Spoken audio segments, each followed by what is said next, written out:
Well, welcome to yet another episode of What to Look For When Buying a Cougar. And this time we're going to do a 73. We focused on 67, 8, we've done a 70. Anyway, let's look at a 71 through 3 Cougar. This is the one you're looking for, by the way, as far as condition and options, and to me a convertible is where it's at. But what I'll do is show you what a good one looks like, and we'll fade away to some wrecking yard shots of what an average one looks like. So here we go. Let's go one into the other. Okay, this is a 73, and in 73 they made a lot of little changes. So this is 1 year only stuff. Kind of like Javelins in some respect to finding parts. Your values of the Javelins aren't super high, but the parts are. When they say, when are they going to reproduce that? Keep in mind, they is me. When one of these parts gets reproduced for this car, like this emblem, Scott Drake will come to me and say, Don, what's the numbers? What's the demand for this part if I reproduce it? How many can you sell? I give them the data and they make a decision. And I don't give them bad data. Like this part here, gosh, lots of 73s need this, but I will probably never tell Scott Drake to make 700 of these per side, and that's what we have to do to make it work. This is a 1 year only lens. This is a $100 bill or so to find an excellent one. So you might just discount that, oh, it's just a crack or a missing lens or whatever. Keep in mind, very hard to find 1 year part. All this grill is 1 year only. This is 1 year only. These pieces 1 year only. This 1 year only. 1 year only here. Pretty much everything here is 1 year only. Your fiberglass buckets are interchangeable. Again, don't just look past a little crack here or there. Very expensive and fragile parts. Here's another thing. These panels, even on the West Coast, you'll see bubbles in them. Don't discount a little rust pimple here and there. That's rotting from the inside out. Water gets trapped underneath, and you can't just easily make this panel. These little buggers, this is a 1 year only part too. Again, very expensive, hard to find part. This is the 73 bumper everybody wants. They came two ways in 73, with and without impact strip. I like the look with no impact strip. I don't like the clutter of that rubber strip so much. Plus, it's, they're costly to buy those reproduction. We have them, but you gotta buy two of them, that adds up. Keep in mind, for an extra charge, we can take your 73 bumper and fill in all the holes where an impact strip would go. And it'll probably cost you less, it will cost you less than buying the impact strips. Wheel lip moldings. This is something that you would easily dismiss as, oh, I'll just get those new. No new, never will be new in my opinion. A NOS set, if you could find them, would be around $1,000. I can count on my fingers how many sets I've owned in the last 25 years. Restorium can be done for a few $100s. We have them. But the problem is you have to send me good cores. I don't have any good cores. You can't, you might say, oh, this is a good core, just a ding and some scratches and a little bit of dullness. Oh, and it's missing a little piece. Well, we're not magicians. We can't make that section just reappear. So you can't send in cores like this. You got to send me in some nice cores. There is one go around, but it's not an exact fit. Here we got 1969 to 70 Mustang reproduction wheel lip moldings. They work and they look good at a distance and they're dirt cheap, but look what you have to do to make them fit. I mean, we got a little wrinkle here when we were trying to contour it to the car. We had to shave a little bit right here. The screw holes don't match up. In the end, you aren't going to have a high quality classic car if you put on these Mustang wheel lip moldings. You got a $8,000, $9,000, $10,000 driver, I say this works pretty good. Here's one of my pet peeves, and this applies to all years of Cougar. These are bump strips. These were very popular to put on in the 70s and 80s, and they keep you from getting door dings. They are so stinking ugly. I'd rather have door dings. Luckily on this one, these were peel and stick. And since this has original factory paint, I don't risk peeling the paint when I peel them off. If this was a repaint though, and an average quality one, there's a chance that when I started peeling, you could peel some paint. So just be careful when you start peeling this stuff off.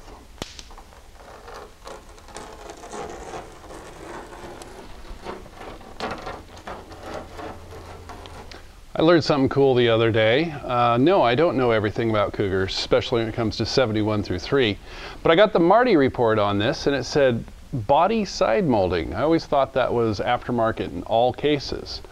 Not true. Starting in 72, you could order peel and stick side body molding, and it was black plastic with a bright accent.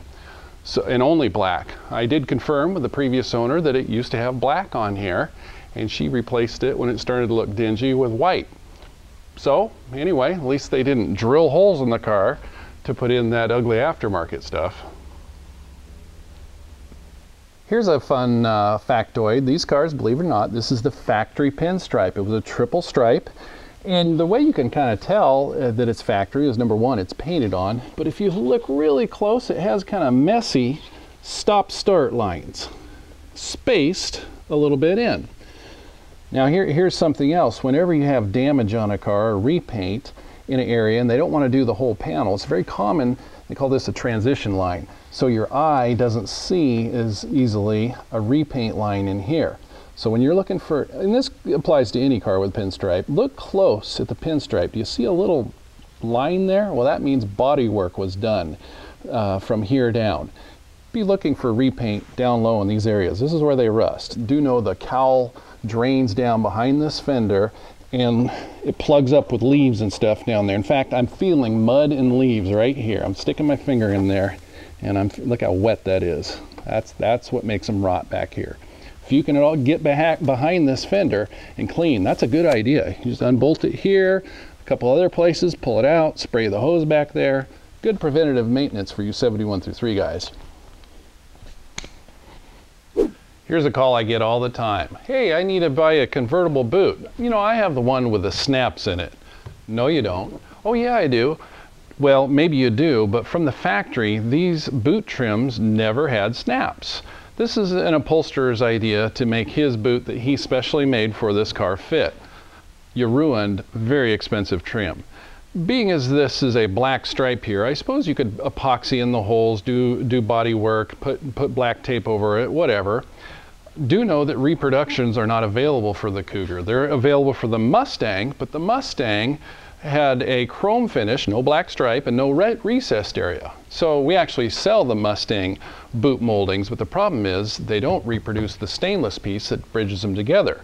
So know this, if you have ruined boot moldings, very difficult to find good used, very expensive to restore them and rechrome them. And then if you go with the Mustang boot moldings, you'll have to go on eBay or somewhere and get a matching stainless piece to go with it.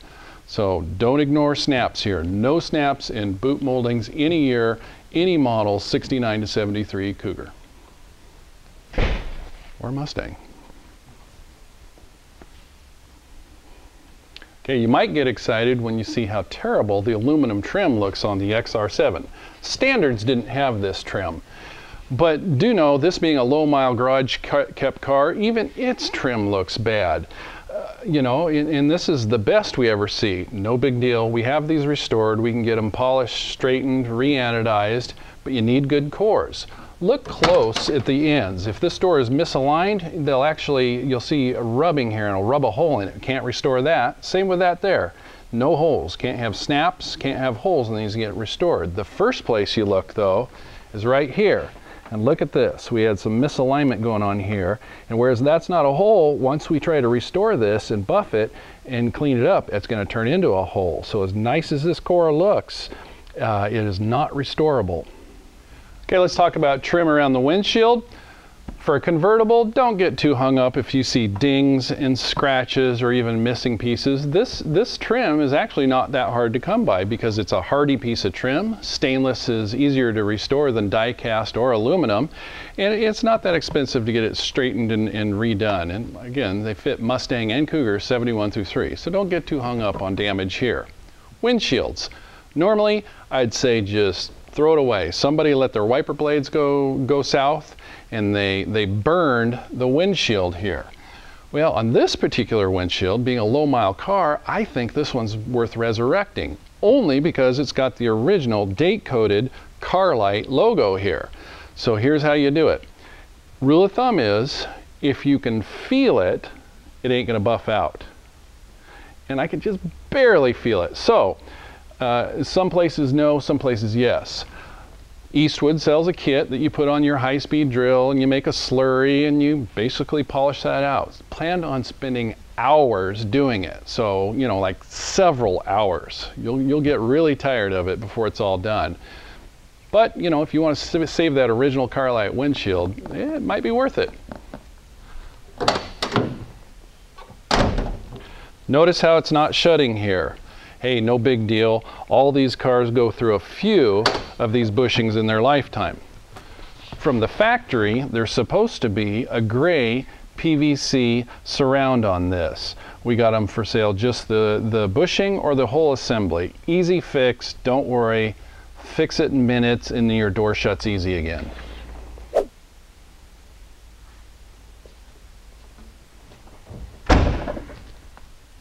Here's another slew of 1 year only parts.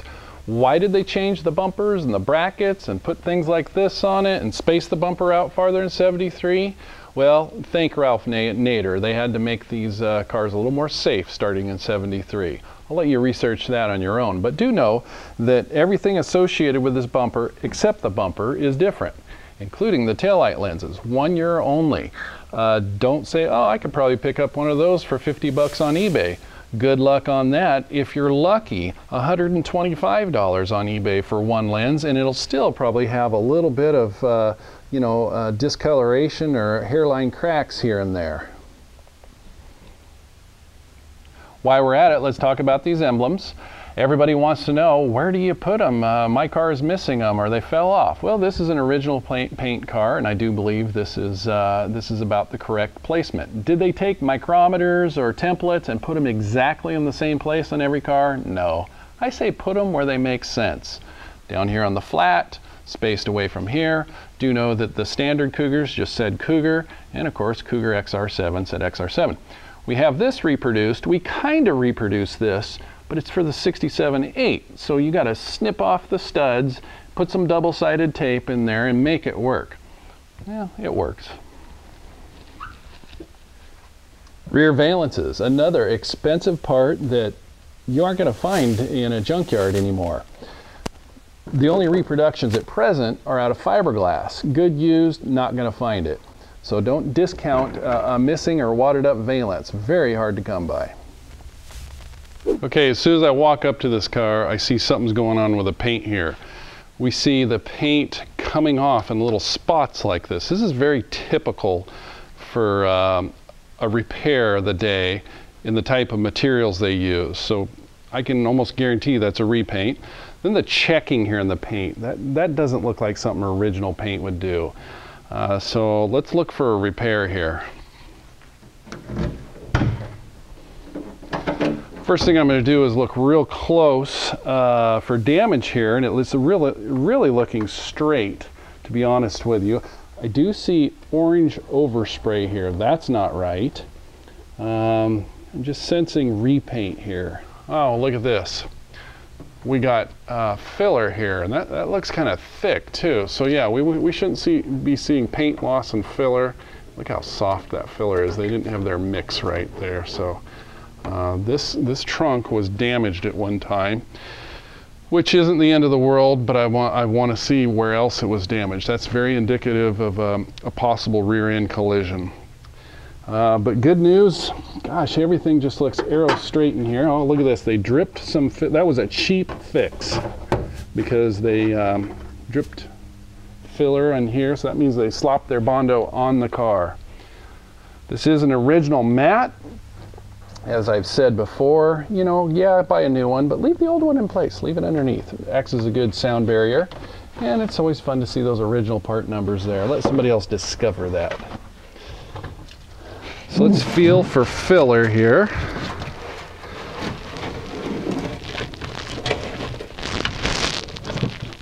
This right here is the #1 area you're going to look for filler, because they can do good body work in the open areas, but how do you do a 90-degree and get it perfect? This is looking good.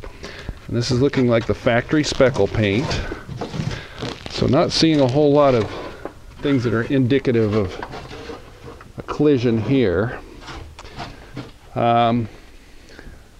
Do know that replacing trunk floors in these is difficult because you will not find one used from us. Oh! And the Mustang one is different. The Mustang one is expensive and it can be used for a patch panel, but when it comes to where it butts up to the taillight panel and the radius around the wheelhouse, all different. So it's not going to be much help to buy a Mustang replacement. Let's use our, oh, look at this. Went right through there. Very common for convertibles. This is actually a very good condition compared to most. Yeah, but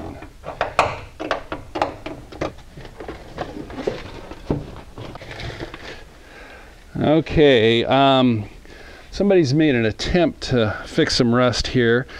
Notice how pockmarked it is, but then it has red paint over it. That doesn't make sense. So yeah, somebody's covered up some rust here at one time, or tried to disguise it, or maybe they thought they were stopping it. Okay, again, let's feel the quarter panels. Looking good here.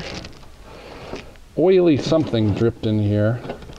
Wow, this, oh, look at this. I am feeling, oh boy, you can't, this is bad. This is bad. That is a rotted out quarter panel. Look at this. I'm feeling down here and there's a ledge. That's the skin. Somebody put a patch right over this. Instead of sectioning it like they should, they just welded, oh boy, Bondo right here. We got rust and dent and a patch put right over the top of it. Budget, budget, budget. Doesn't mean you walk away from the car, but maybe the owner doesn't even know it. They need to know it so you can, you know, negotiate properly in the price, because that's going to be an expensive repair to do if somebody chooses to do it someday. Okay, here's my area concern, and it's already coming to fruition. You just knock on this panel, it just doesn't sound right. Look at this line here. See how nice and defined it is here? And we get over here and it's all washed up. See those bubbles? That's the Bondo. Oh, look at this. We got homemade fabricated sheet metal just bent over. They didn't even finish it off. Yeah, budget. And this is a favorite with budget body shops. Let's put a whole bunch of undercoating over it. Yeah, that'll hide our sins. I shouldn't be so hard on whoever did this. Who knows? It was 1982 when it got fixed. It was a 10-year-old car. It wasn't worth a whole lot. They had some rust. They took it in and said, do something cheap. What's your budget? Oh, $200-300 bucks. Well, this is what you get. But yeah, this is just mud. But this would be easy to skip over when you're buying it. Once you get it in the air, everything looks different, doesn't it? Let's go look at the other side. This is the side that didn't rust out as bad, so they didn't do anything with that. But yeah, look at that. And actually, this is better than most.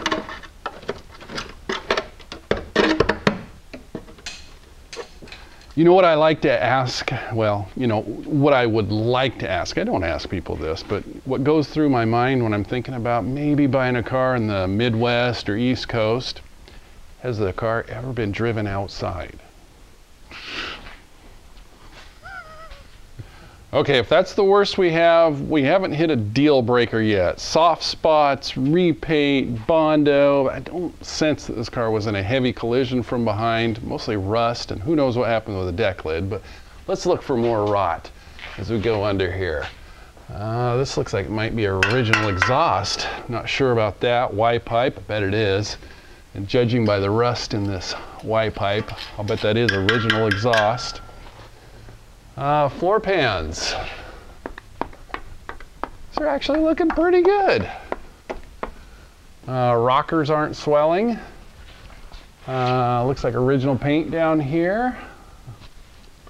I'm liking it. Torque boxes look good. Yeah, everything looks pretty good here. I look for rust in this assembly. All right, in here I look for rust.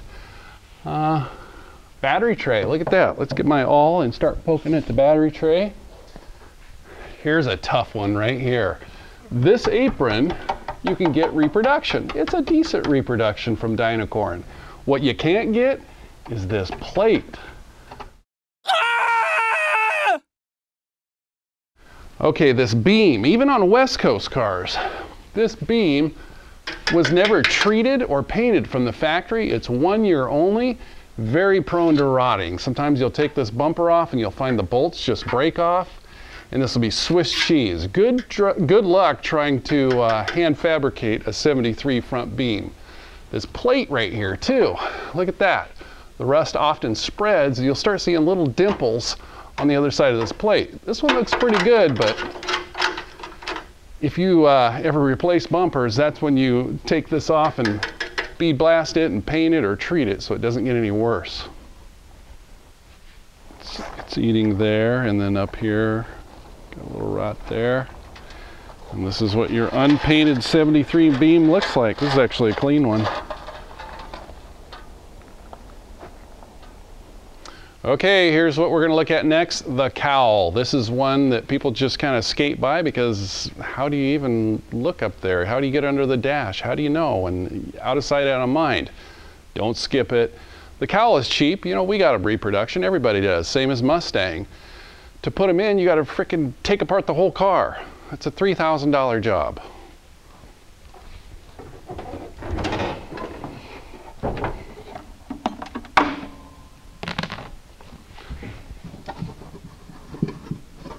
Okay, I'm feeling around the hat. It's a circular hat, and I feel pine needles. This one's rock solid on this side. I can't see it. Oh, I can poke my head in there with a flashlight and see a little bit.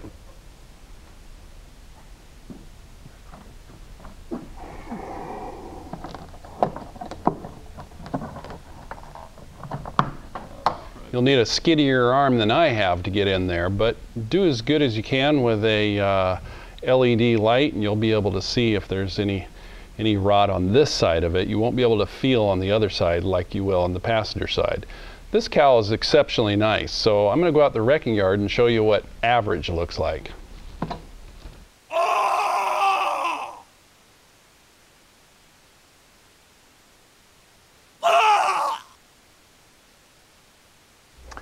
Okay, under the hood, this is about as good as you can expect to find. This is what a 48,000 mile car should look like. We're seeing original parts here, all the smog equipment here, no yellow top coil, but that's okay.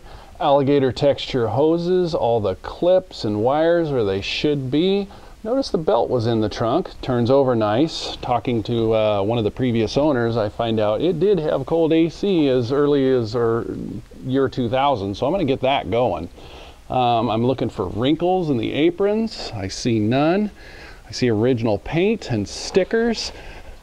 Look real close, like on the 67 to 70s, right in this area where the aprons overlap. Look for rust in here. Look for rust in this apron too. Kind of wish I could find some rust on here just to show you what you should be looking for, but I see none.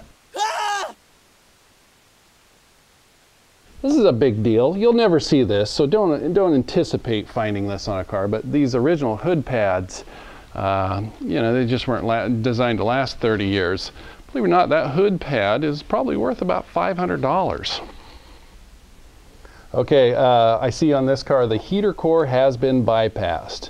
We all know what that means. That means they had a leak and they looked into what it would cost to change the heater core out.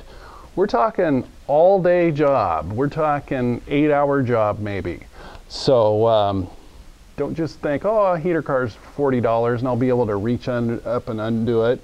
I might just have to do a video on this to show you what it takes to do a heater core in an air-conditioned 71 through 3. Big job.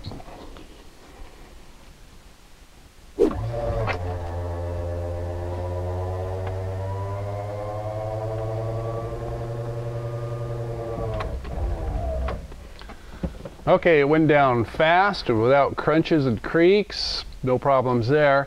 Some people get really uptight about a convertible when they're looking at it and the top doesn't work. I wouldn't. It's a simple pump, and actually they almost never go bad electrically. What they do is they develop leaks, or internally there's a O-ring that goes out that actually can be had at your local hardware store because it's common to faucets. So you got hoses going to the cylinders. Cylinders themselves will leak if they don't get used and they get rust on the shaft. not free, but not that expensive to service those pieces. And if a piece is broken off the convertible top, which on the frame it usually isn't, we have plenty of pieces and they're not that hard to come by. Okay, let's walk around this interior a bit. It looks like a 48,000 mile interior should. It's got the original leather inserts on here that aren't all cracked and dry and discolored. Do know, and I always thought this was kind of a scam, Mercury wanted to say leather front and rear. Well, there's no leather in the rear except for this little piece. That's all there was. This is all vinyl, and this is vinyl, this is vinyl, this is vinyl. That's it. That's all the leather you get in the back. I don't know. I think that's kind of a scam. Anyway, enough of that. These lids here are almost always bad. There's a good reproduction, only available in black though. So this one's good, but do know if they're bad, don't worry about it. Oftentimes this chrome is peeling. That's available reproduction. Here's something that's almost always bad, the bushings. And these are starting to go bad. They're not terrible. But once you get play in your shifter, you got other pieces that wear out. There's a little blue plastic diffuser there. I see it's missing its black cover plate that goes over here. And of course that seal goes bad once things get loose. So we have all those pieces. And this one's actually an easy one to change the bushings on because this console piece comes up and you can service everything right here. So this is one of the easiest to service. A 67, 68 console, much more complex in this area. Do know the clock will never work on these. So getting a quartz update rebuild is your only option there. We have those and they're expensive on this particular model. Radios, they're not too expensive for the AMs. The AM 8 tracks, the AM FMs, they're a little more expensive. I always look for delay wipers. This one does not have it because I only hear 1-2 clicks. It's kind of a cool option to have delay hoppers. The top switch, I would care more about the top switch working than any other part on an XR-7 because it's integrated into this block of 3 switches, not reproduced and not easily serviced. Here's another thing that goes bad on these is this lens. This is a one-piece lens, not reproduced. Convertibles often are very much sun damaged here. These look nice, but if you can find a nice clear lens that isn't scratched or cracked, you know, it's $100, $125. So don't discount that too much. Dash pads. This is the first nice dash pad I've had on a 71 through 3 in over a decade. It's almost a given they're cracked. But unlike other years, I really like the overlay that fits over this. It fits tight, the texture's about right, it's easy to put on. I just know that you're not going to find a good used dash pad. They're not reproduced. You're going to have to use the overlay. Expect it. Okay, these are usually pitted. I have these reproduction. No big deal there. This mirror oftentimes is all, you know, faded out and everything. We do have a service where you can send in your mirror lens to be restored. Rimblow steering wheel, expensive, not reproduced for 70 to 73. We do have an artist that repaints this insert.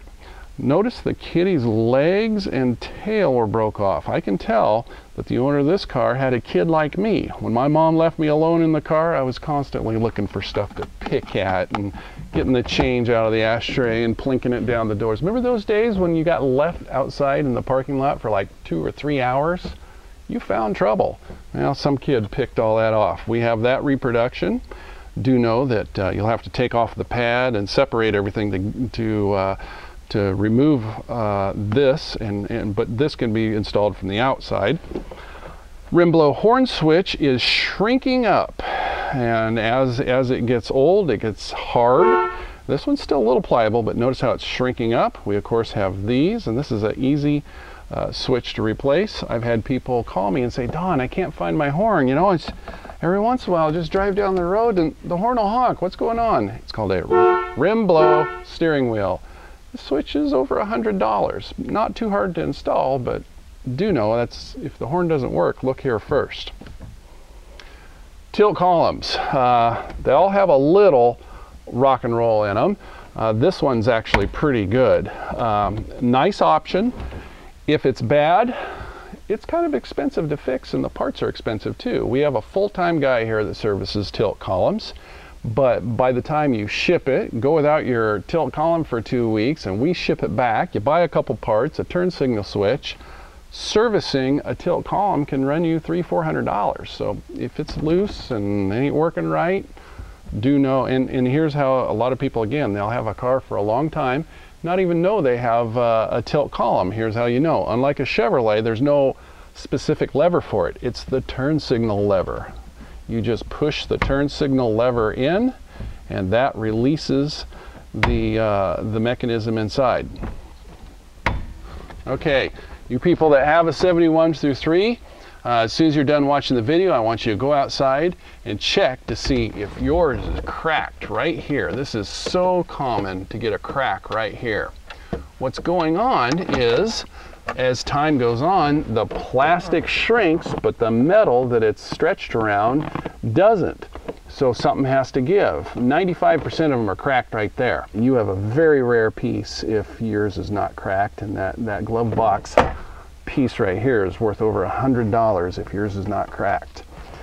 Look for cracks in this plastic. It's a one piece all the way across, and usually you'll see a crack here or over at the emergency brake, or holes drilled for some stupid CB apparatus. That is a very expensive piece to find a perfect one. Consoles are now reproduced, but a good console is worth hundreds of dollars, and the reproduction costs hundreds of dollars. So, you know, look for brakes and whatnot. Okay, let's talk about door panels. Every 71 through 3 has either had them replaced or needs them replaced. This is a low mile car, and look, somebody's done some goofy repair here at one time and put some magical plastic repair on it and then spray painted it, and now it's just a gooey mess. Every time I sit in this car for any period of time, I sit here and I'm trying to get all this goo off here. It's just, there is no good fix for these door panels. Replacing them, expensive. We're talking several $100s. And yes, we'll sell you the door panels, but where are you going to get the pull straps? We have NOS ones, but expensive. And if your pull strap is broke, like most of them, don't throw it away. What you're probably going to do is get longer screws and drill all the way through the vinyl and put a little chrome acorn nut here. And then it'll last forever. It won't look the greatest, but like I say, you just can't find these pull straps. And NOS ones are so hard to come by. And then getting the color you need. I own the store, and I can't find one for my door. Look at this, we're missing one here. All right, window cranks on 73s. Actually, late 72, I think this design of window crank came into being. Sometime in 72, they went from the vinyl knob that you could easily replace to this non-replaceable design. Most of them are yellowed, cracked, and falling off. You just got to change the whole crank over to the earlier, you know, 71, 72 style if your knobs are bad, because finding good ones, impossible. This car, oh, here, let's show them this one. This one is what most of them look like right there. And the next step is this is going to start just falling apart. So, yeah, just buy new cranks and new knobs and the whole assembly and be done with it. Rear panels, almost never do they look this nice. Usually they look powdery. Well, this one's starting to get powdery, but once they have that powdery feel where you can just scratch them with your fingernails, you're never going to be able to fix them. You can spray paint them all you want, but the spray paint won't adhere to the UV damaged plastic panels. I've seen some people take an upholster and stretch vinyl over them. It looks kind of homemade. The reproductions we sell are pathetic. They're about half the, well, maybe not quite, but anyway, they're a lot thinner than these. You have to drill your own holes for power windows or manual. They don't have the outlet for the seat belt. They don't have the hole here. They don't have the belt line kit. They don't have this windlace here. Making them fit is going to be a challenge. You're just going to have to expect your rear panels are never going to look that good.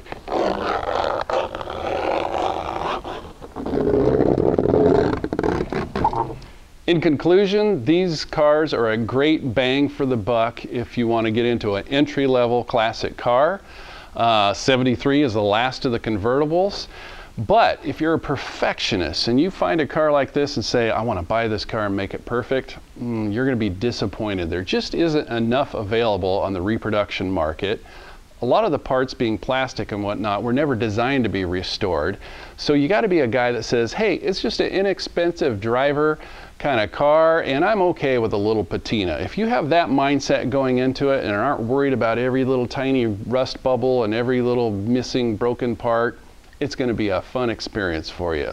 So I hope this video was helpful and it keeps you away from some pitfalls when you're out searching for a 71 through 3 Cougar.